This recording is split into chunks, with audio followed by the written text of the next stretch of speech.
구독과 좋아요를 눌러주시면 매일 행복을 드리며 가슴속이 뻥 뚫리는 현실 속 숨은 이야기를 들려드릴게요. 시상식장의 조명은 너무 밝았다. 눈이 시릴 정도로. 그 빛 아래서 나는 미소를 지었다. 입꼬리는 완벽했지만 손끝은 떨리고 있었다.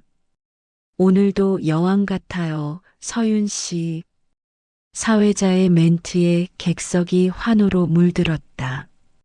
옆에 선 남편 하준이 내 손을 꼭 잡았다.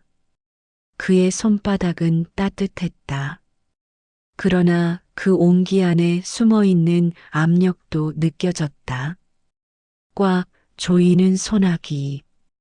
이건 사랑의 표시가 아니라 통제였다.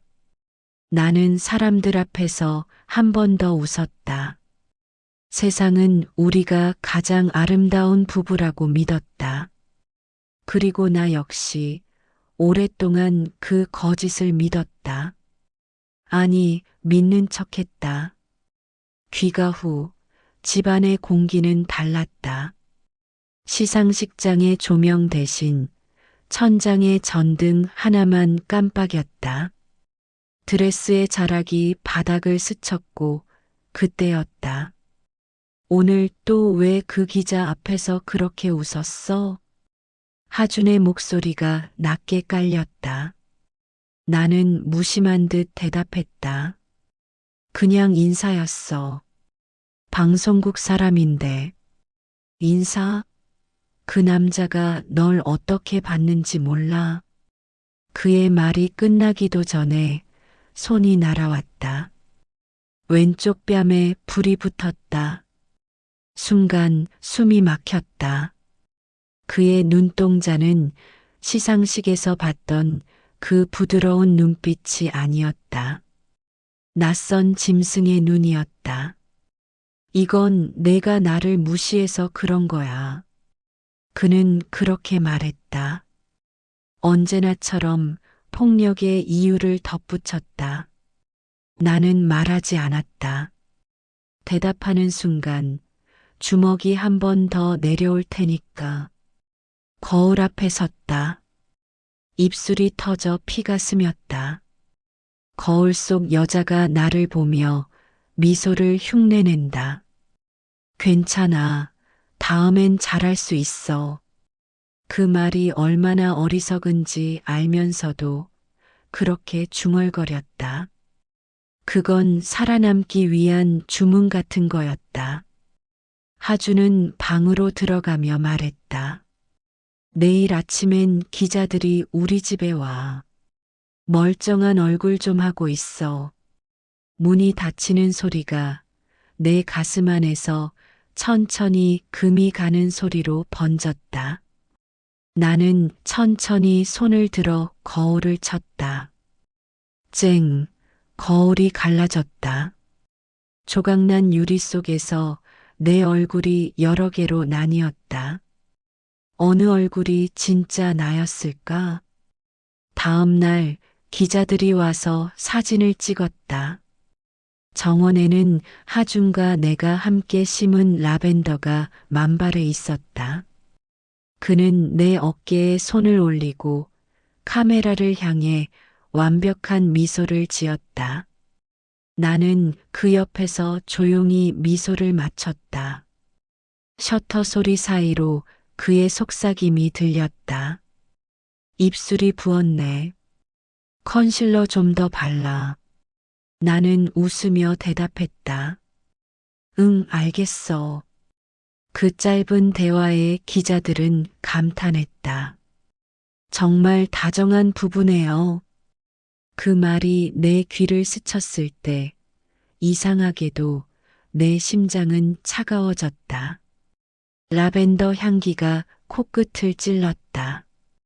달콤하지만 이상하게 숨이 막히는 향. 나는 그 향을 마시며 생각했다. 언제부터였을까? 사랑이 감옥이 된 건. 밤이 깊어지자 하준은 다시 술에 취했다. 그의 손에 들린 위스키 잔이 흔들렸다. 유리벽 거실 뒤로 도시의 불빛이 비쳤다. 그 불빛은 자유로워 보였지만 나는 그 속으로 한 발짝도 나가지 못했다. 그가 내 허리를 감싸며 낮게 말했다. 넌 나 없으면 아무것도 못해. 그 말이 진짜인지 아닌지 나는 점점 분간이 안 됐다. 무서운 건 그의 주먹이 아니라 그 말이었다. 조용히 그러나 확실하게 나를 부식시키는 독.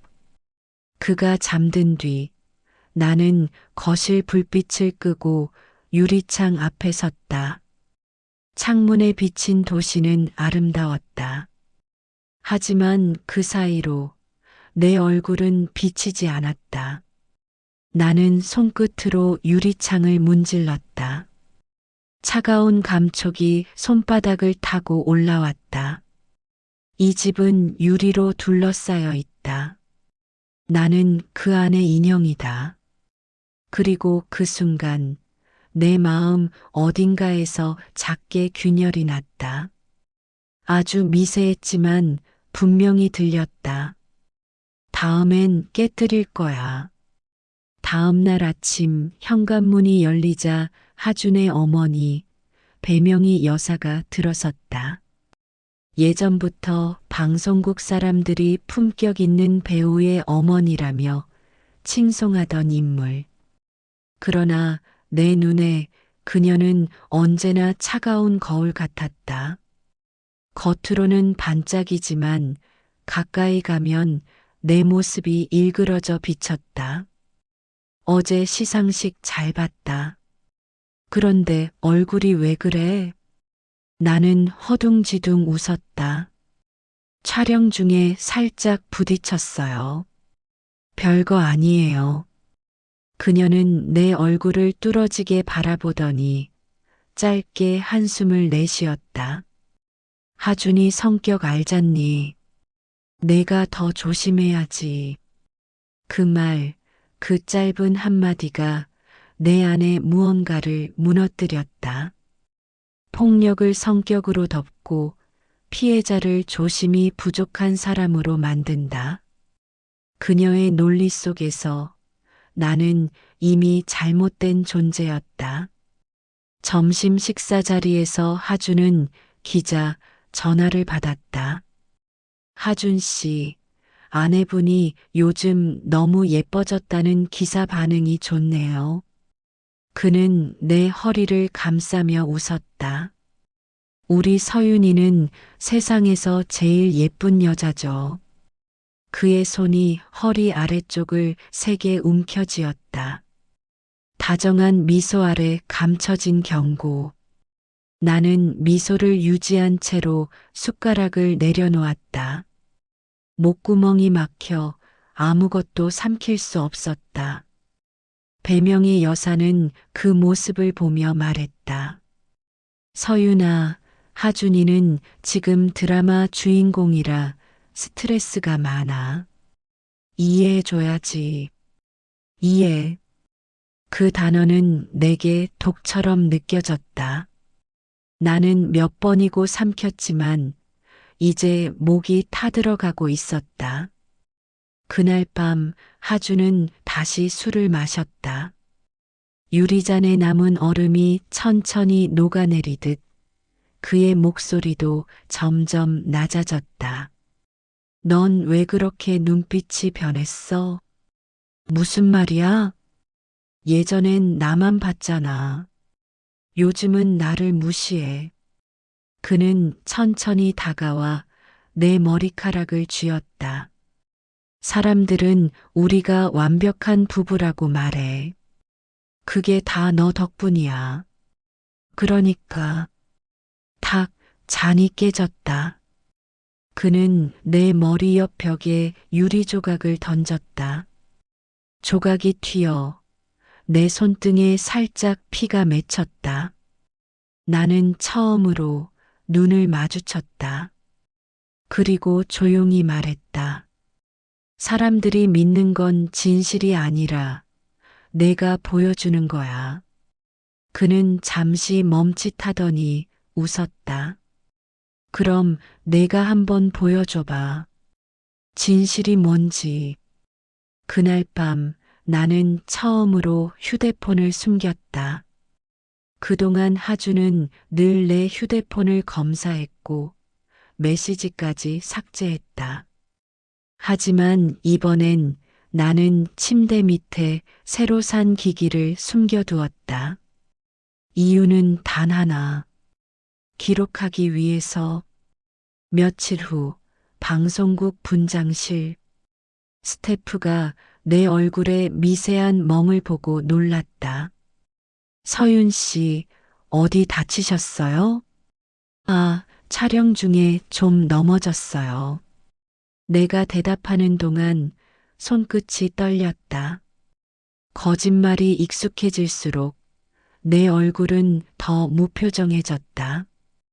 그때 분장실 구석에서 메이크업 아티스트 지원이가 나지막이 말했다. 서윤 씨 요즘 얼굴이 너무 힘들어 보여요. 괜찮아요? 순간 목이 메었다. 누군가 나의 괜찮지 않음을 알아차려준 건 오랜만이었다. 나는 그저 고개를 끄덕였다. 하지만 그 짧은 눈맞춤이 내 안에 불씨를 남겼다. 그날 밤 하주는 다시 내 휴대폰을 확인하려 했다. 하지만 이번엔 없었다. 그는 의심스러운 눈빛으로 물었다. 폰 어디 있어? 몰라, 잃어버렸나 봐. 그는 욕을 내뱉으며 방을 뒤졌다. 그 소리를 들으며 나는 조용히 중얼거렸다. 그래, 내가 보여준 이 지옥을 내가 세상에 보여줄 거야. 창문 밖에 바람이 불었다. 라벤더 향이 다시 코끝을 스쳤다. 이제 그 향이 더 이상 숨막히지 않았다. 왜냐하면 내가 드디어 호흡하기 시작했기 때문이다. 처음엔 손이 너무 떨려서 제대로 찍을 수도 없었다. 거실 구석 하준이 술에 취해 소리치는 모습이 휴대폰 카메라에 흐릿하게 잡혔다. 화면 속 그의 얼굴은 어둠에 반쯤 가려 있었지만 목소리는 또렷했다. 넌 내가 누군지 알아? 내가 감히 날 신고하면 넌 끝이야. 그의 말 한마디 한마디가 내 뼈에 새겨지는 것 같았다. 하지만 이번엔 달랐다. 나는 두려움보다 기록의 냉정함을 배웠다. 그날 이후 나는 매일 밤 조용히 영상을 남겼다. 깨진 컵, 찢긴 드레스, 그리고 멍든 손등.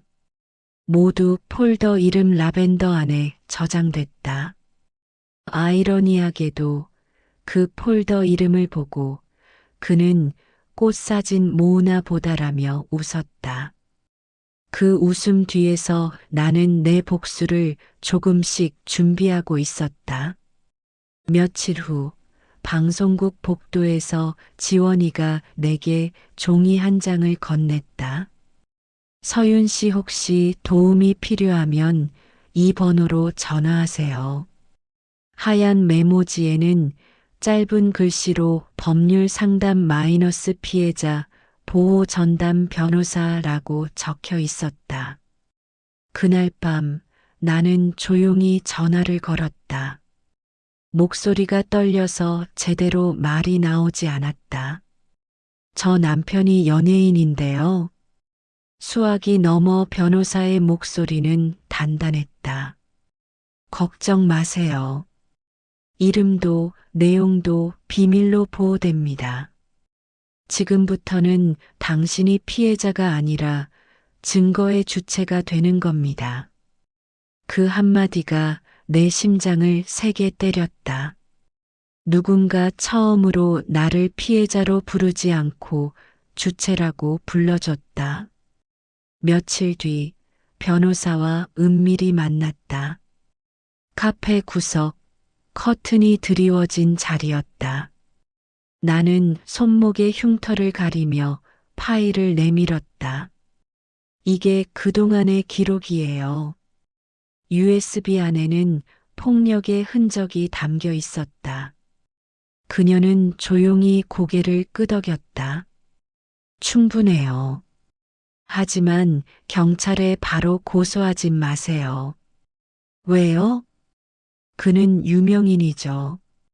언론이 먼저 움직이면 역공을 당해요. 우리가 먼저 증거를 완성하고 법적으로 고립시켜야 합니다. 그녀의 눈빛이 단단하게 빛났다. 그때 나는 느꼈다. 이건 단순한 탈출이 아니라 정의의 전쟁이라는 걸. 며칠 후 하주는 광고 촬영장에서 인터뷰를 했다. 저희 부부는 늘 서로에게 감사하며 살아요. 아내는 제 삶의 빛이에요. 그 인터뷰를 보며 나는 모니터 앞에서 웃었다. 그의 말은 하나도 틀리지 않았다. 나는 빛이었다. 그가 숨겨둔 어둠을 비추는 파괴의 빛. 그날 밤 나는 몰래 집 CCTV를 설치했다. 하주는 나를 통제하기 위해 이미 여러 카메라를 달아뒀지만 그가 모르는 사각지대가 하나 있었다. 거실의 유리 조명 뒤쪽. 그곳에 작고 검은 렌즈 하나를 숨겼다. 며칠 뒤 그는 또다시 폭발했다. 이번엔 더 잔혹했다. 내 머리채를 잡아 벽에 밀치며 소리쳤다. 다신 그런 눈빛으로 나보지 마. 그의 손끝에서 피가 떨어졌다. 그 순간 유리 조명 뒤에서 작은 불빛이 깜빡였다. 그건 두려움의 신호가 아니라 진실의 점화였다. 다음 날 변호사에게 영상을 보냈다.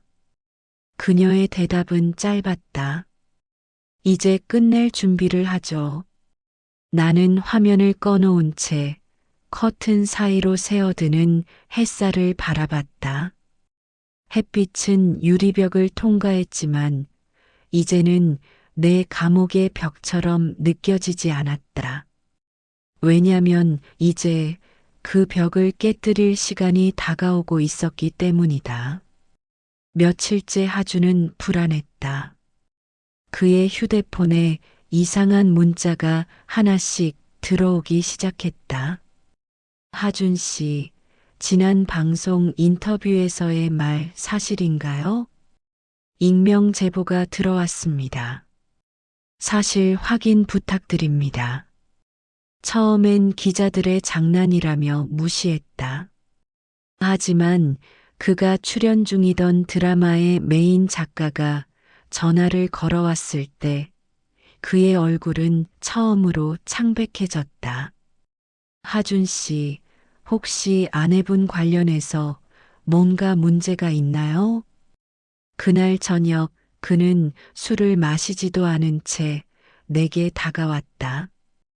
그의 눈은 붉게 충혈돼 있었다. 너야? 내가 퍼뜨린 거야? 무슨 말이야? 나는 평소보다 차분했다. 기자들이 전부 나한테 묻잖아. 아내 폭행 사실 있냐고. 그의 목소리가 떨렸다. 처음이었다. 공포에 떠는 그의 얼굴을 본 건 나는 천천히 물컵을 들었다. 그 물에 내 손끝이 잠시 떨리다 멈췄다. 이 세상에 완벽한 가면은 없어. 하준 씨. 그 말이 끝나자 그는 내 팔을 거칠게 붙잡았다.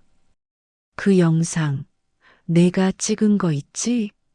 당장 지워. 그의 소나기가 조여왔지만 이젠 아프지 않았다. 대신 속으로 단 한마디가 떠올랐다. 이제 시작이야. 며칠 후 나는 변호사와 함께 기자를 만났다. 그녀는 공익제보자 보호법을 근거로 모든 절차를 마련해뒀다.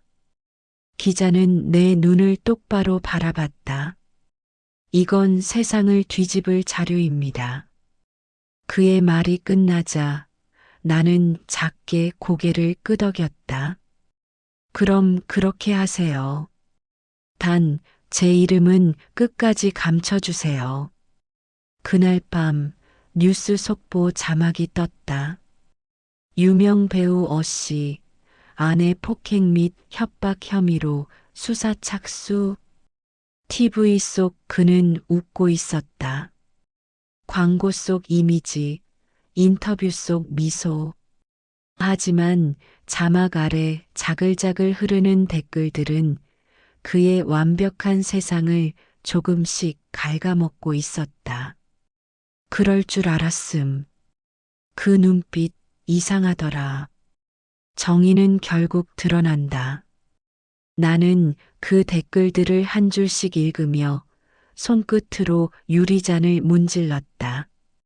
차가운 표면 위로 내 손가락이 지나갈 때마다 묘한 쾌감이 올라왔다. 하주는 폭풍처럼 무너졌다. 광고 계약이 줄줄이 취소됐고 소속사 대표는 그를 개인 문제라며 손절했다. 그는 내게 전화를 걸었다. 수십 통의 부재중 통화. 그리고 음성 메시지 한 통. 서윤아, 제발. 나한테 이러지 마. 다 정리할게. 다시 시작하자. 그의 목소리는 절박했지만 그 속엔 여전히 나를 통제하려는 버릇이 숨어 있었다.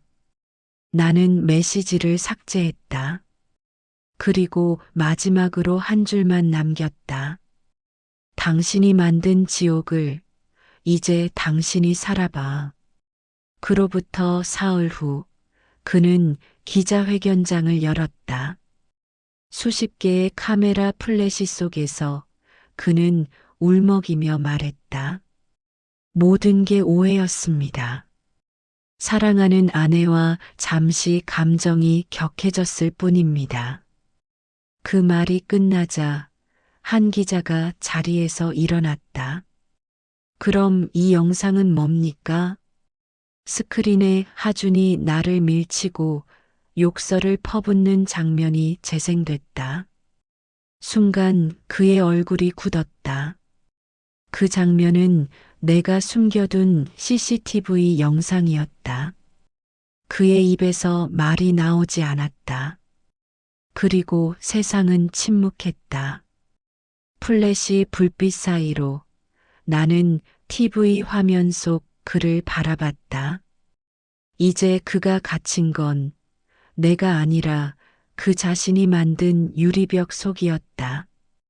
그날 밤 나는 혼잣말로 중얼거렸다. 이제 남은 건 심판뿐이야. 그날 아침 집 안 공기가 달랐다. 햇살이 창문을 뚫고 들어왔지만 내 마음은 어둡고 무겁게 내려앉았다.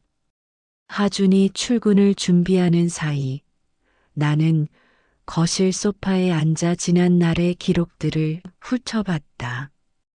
유리잔, 멍든 손, 깨진 드레스, 숨겨둔 CCTV, 그리고 모든 영상과 사진들.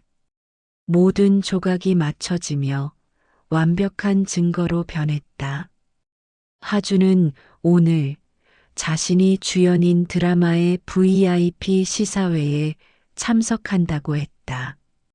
그는 나를 보며 장난스러운 미소를 지었다. 오늘은 다 괜찮겠지? 내가 좀 참아줘야 할 날이야. 나는 웃으며 대답했다. 응, 오늘은 집에서 쉬고 있을게. 그의 손이 허리를 스치고 지나갔지만 이번엔 두려움 대신 냉정함이 남았다.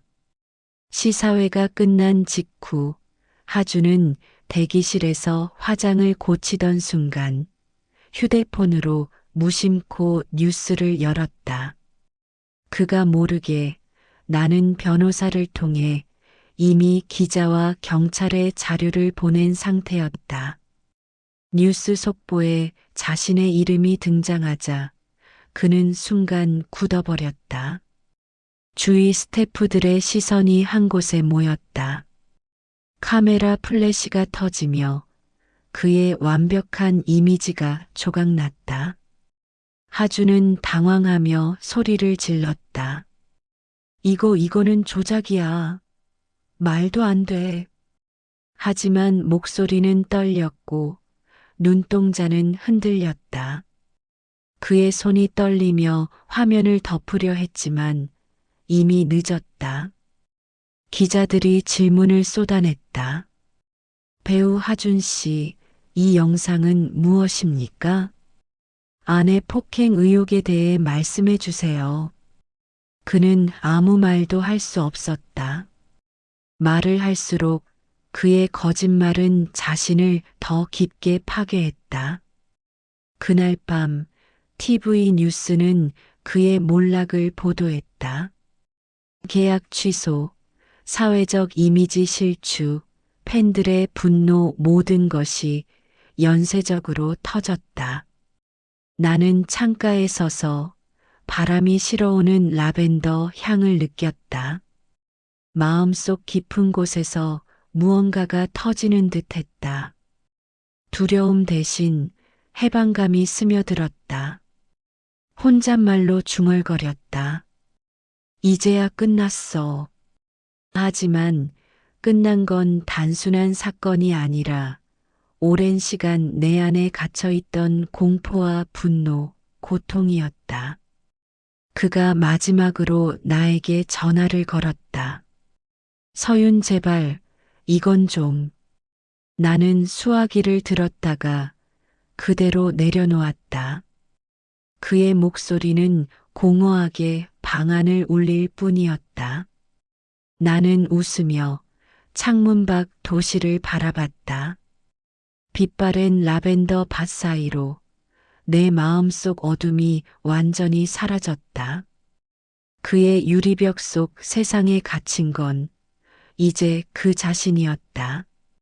하주는 더 이상 웃지 않았다. SNS, 뉴스, 광고 계약 모든 것이 한꺼번에 그를 조여왔다. 거울 속 얼굴은 창백했고 눈동자는 불안으로 가득 차 있었다. 그가 믿던 권력, 돈, 이미지 그 모든 것은 이미 모래성처럼 부서졌다. 그날 그는 나를 찾아왔다. 손에는 작은 봉투 하나가 쥐어져 있었다. 서윤, 제발 다 끝낼 수 있게 해줘. 나는 봉투를 열어보았다. 그 안에는 변호사와 기자에게 제출된 자료의 사본이 들어 있었다. 그가 내게 와서 부탁한 것은 스스로 만든 함정에서 빠져나오려는 마지막 몸부림이었다. 나는 조용히 말했다. 이제 아무것도 안 돼. 당신이 만든 세상, 당신이 책임져야 해. 그의 입술이 떨렸다. 손이 주먹으로 굳어졌지만 아무것도 할 수 없었다. 예전 같았으면 그 주먹이 내게로 향했겠지만 이제 그는 알고 있었다. 한 번만 더 손을 대면 그의 인생은 완전히 끝난다는 것을. 며칠 후 긴급 기자회견에서 그는 직접 고개를 숙였다. 눈가에는 눈물이 맺혔고 떨리는 목소리로 말했다. 저는 제 아내에게 큰 상처를 줬습니다. 잘못을 인정하고 모든 법적 책임을 지겠습니다. 그의 말은 분명했지만 동시에 연예인으로서의 생명줄까지 끊는 선언이었다. 팬들은 분노했고 광고주는 등을 돌렸다. 그가 쌓아온 모든 명예는 한순간에 사라졌다. 나는 혼잣말로 중얼거렸다. 이제 너는 내가 만든 유리벽 안에 갇혔어. 벽은 단단하고 깨뜨릴 수 없어. 그는 그제야 비로소 자신이 얼마나 깊은 절망 속에 있는지 깨달은 듯 했다. 손톱은 꽉 쥐어진 채 얼굴은 창백하고 입술은 마른 채로 떨리고 있었다.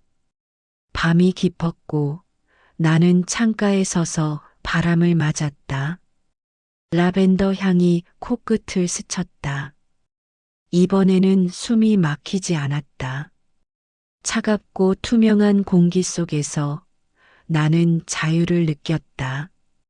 그의 절망이 곧 나의 해방이었다. 법정 안은 냉랭했다. 내가 걸어 들어가는 순간 모든 시선이 나를 스쳤다. 하주는 이미 벽 너머에 갇힌 듯 눈동자가 흔들렸다.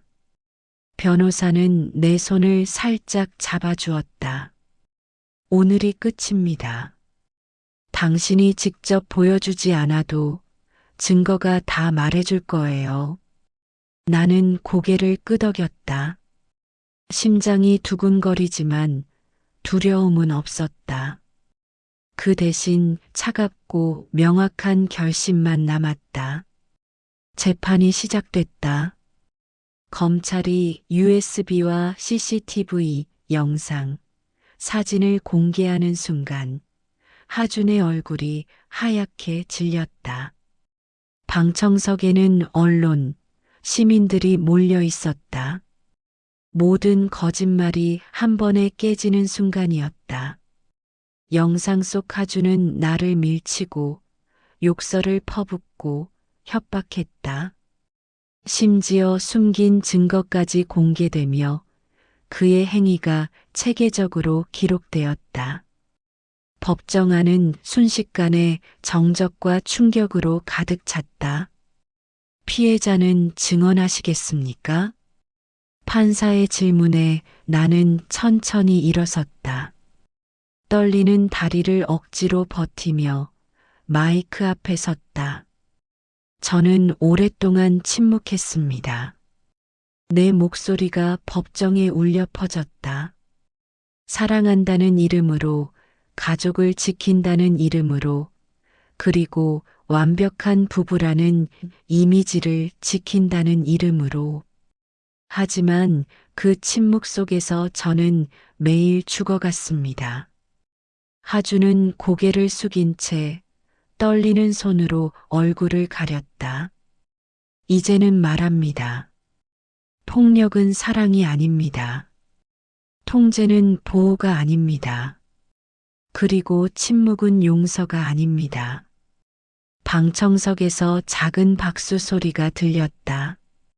그 소리는 점점 커져 법정 전체를 채웠다. 판사가 망치를 내리쳤다. 피고 이하준은 가정폭력 범죄의 처벌 등에 관한 특례법 위반, 상해, 협박, 강요 등의 혐의로 징역 3년을 선고하며 200시간의 사회봉사와 폭력 치료 프로그램 이수를 명한다. 순간 하준의 어깨가 무너졌다. 그가 쌓아온 모든 것이 무너지는 소리가 들리는 듯했다. 법정 밖 기자들이 몰려와 질문을 쏟아냈다. 서윤 씨, 감정은 어떠세요? 나는 잠시 숨을 고르고 창밖 하늘을 바라봤다. 햇살이 차가운 바람과 함께 얼굴을 스쳤다. 슬프지도 미안하지도 않아요.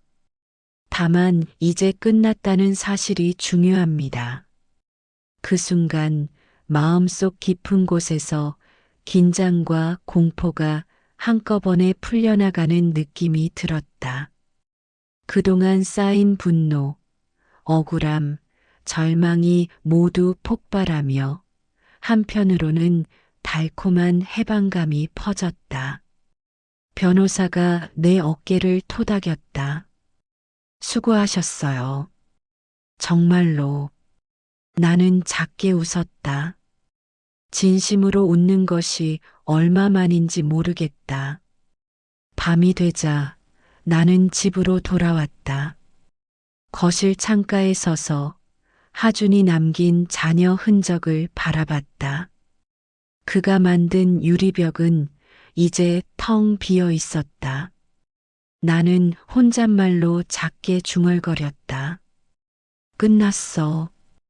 이제 내가 만든 지옥에서 빠져나올 수 있는 사람은 아무도 없어. 라벤더 향이 다시 코끝을 스쳤다. 이제 그 향은 숨막히는 공포가 아니라 자유와 정의의 상징으로 느껴졌다. 이날 이후 하준은 연예계에서 완전히 퇴출되고 법적 처벌과 사회적 비난 속에서 자신의 모든 권력과 이미지가 파괴되었다. 그리고 나는 그가 남긴 흔적 위에 서서 처음으로 진짜 나 자신으로 숨 쉴 수 있었다. 새벽 공기가 유난히 차갑다. 커튼 사이로 들어오는 햇살이 희미하지만 그 빛이 내 방을 가르며 모든 그림자를 걷어낸다. 지난밤 나는 오랫동안 창가에 서 있었다. 하준이 남긴 흔적, 내가 기록한 영상과 사진, 그리고 그의 몰락을 떠올리며 마음속 깊이 숨을 고르다 보니 마지막 남은 분노마저 잦아들었다. 전화기가 울렸다.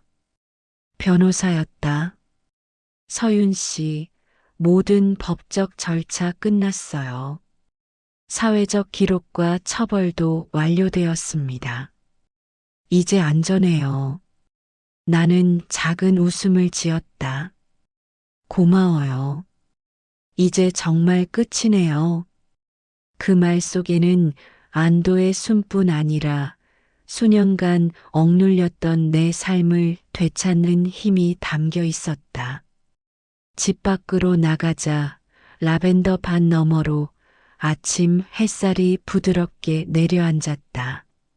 차가운 공기 속에서도 내 폐는 자유롭게 움직였다. 모든 순간을 견뎌낸 나 자신에게 미소 지으며 나는 마음속으로 중얼거렸다. 비록 상처는 남았지만 이제 나는 내 삶을 다시 쓸 수 있어.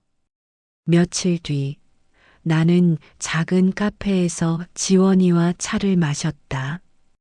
웃음이 돌아왔고 오랜만에 마음이 가벼워졌다. 그동안 내가 쌓아온 공포와 분노가 결국 나를 강하게 만들었음을 깨달았다. 서윤 언니 정말 대단했어요. 지원이의 한마디에 나는 가볍게 고개를 끄덕였다. 응, 이제야 진짜 나로 살아갈 수 있을 것 같아. 라벤더 향이 바람을 타고 스쳤다. 그 향은 더 이상 두렵지 않았다. 그것은 과거의 고통을 넘어 새로 피어난 나 자신의 상징이었다. 한 달 뒤 나는 피해자 지원 단체에서 강연을 했다. 수십 명의 여성들이 내 이야기를 들으며 눈물을 흘렸다. 강연이 끝난 후 한 여성이 다가왔다. 저도 용기를 내볼게요. 그녀의 손을 잡으며 나는 진심으로 말했다. 당신은 혼자가 아니에요. 그리고 당신은 충분히 강해요. 그날 밤 나는 혼자 집 창가에 앉았다.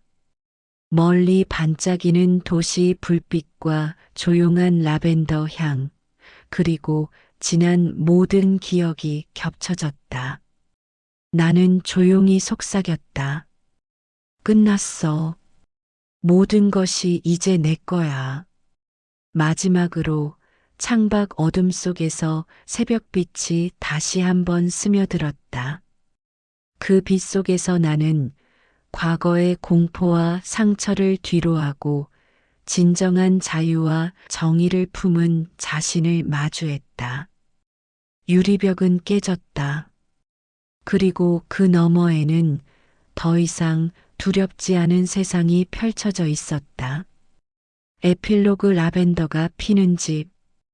1년 후, 나는 작은 마을에 집을 샀다. 정원에는 라벤더를 심었다. 예전에는 숨이 막히던 그 향이 이제는 치유의 향기가 되었다. 아침마다 나는 정원을 산책한다. 보라색 꽃들이 바람에 흔들릴 때마다 과거의 나와 현재의 나를 동시에 느낀다. 하주는 출소 후에도 방송계로 돌아오지 못했다. 그의 이름은 이제 가정폭력 가해자로 기억될 뿐이다. 간혹 그의 소식이 들려올 때마다 나는 아무런 감정도 느끼지 않았다. 미움도 연민도 아닌 그저 담담함. 어느 날 우편함에 편지 한 통이 도착했다. 발신인은 익명의 여성이었다. 서윤님, 당신의 용기 덕분에 저도 신고할 수 있었습니다. 감사합니다. 나는 그 편지를 읽으며 눈물을 흘렸다. 하지만 그것은 슬픔의 눈물이 아니라 연대의 눈물이었다. 그날 밤 나는 라벤더 밭에 앉아 별을 올려다봤다. 하늘은 무한히 넓었고 나는 그 속에서 한없이 자유로웠다. 혼잣말로 중얼거렸다. 이제야 진짜 살아있는 것 같아. 바람이 불어왔다. 라벤더 향이 온몸을 감쌌다. 그 향기 속에서 나는 미소를 지었다. 유리벽은 이미 깨졌다. 그리고 나는 드디어 자유였다. 침묵은 보호가 아닙니다. 말하는 것이 살아남는 것입니다.